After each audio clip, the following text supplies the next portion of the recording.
جن کے پاس ایمان کی دولت ہوگی، ان کے پاس اگر اعمال اچھے نہ بھی ہوئے، اللہ تب بھی ایمان کی بدولت لوگوں کو جنت عطا فرما دیں گے۔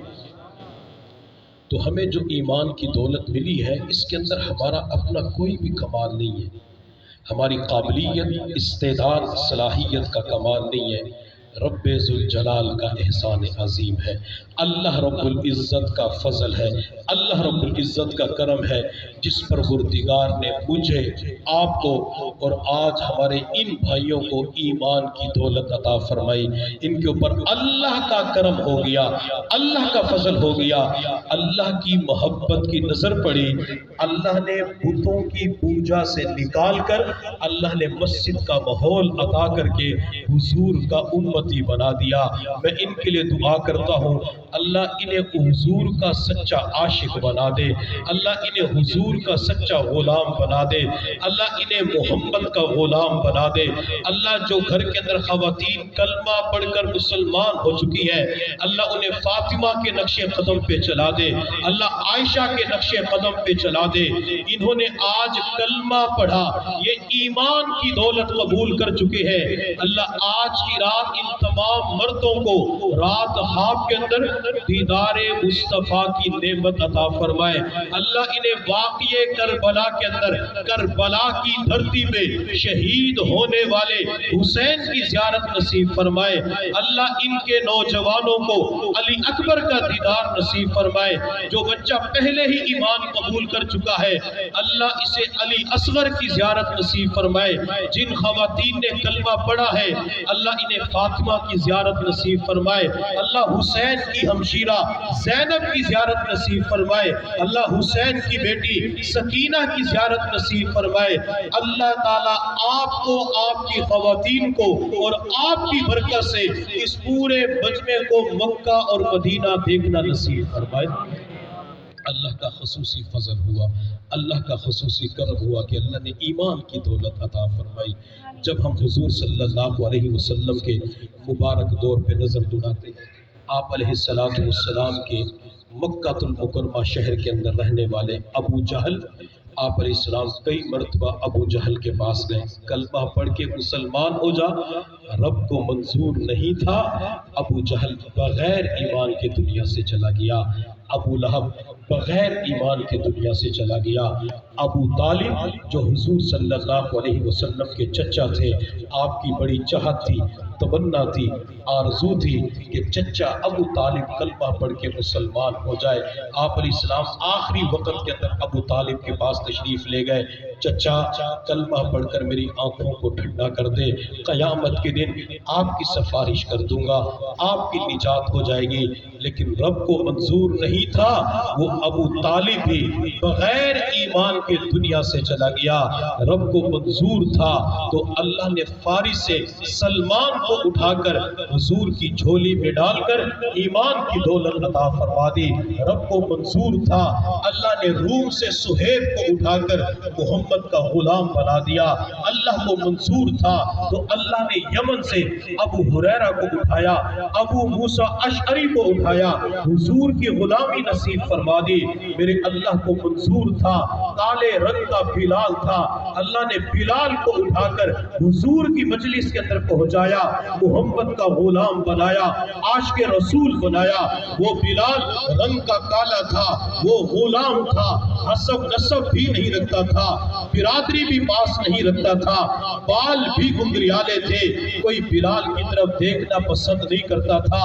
امیہ بن خلف بلال کو کلمے کی وجہ سے تپتی ہوئی ریت کے اوپر لٹا دیا کرتا تھا، بلال کے سینے پر ایمان کی وجہ سے پتھر کی چٹان رکھ دیتا، بلال کے گلے کے اندر کپڑا ڈال کر بچوں کے حوالے کر دیتا، بلال کو مکہ کی گلیوں میں گھسیٹا جاتا، بلال احد احد کا نعرہ بلند کرتے۔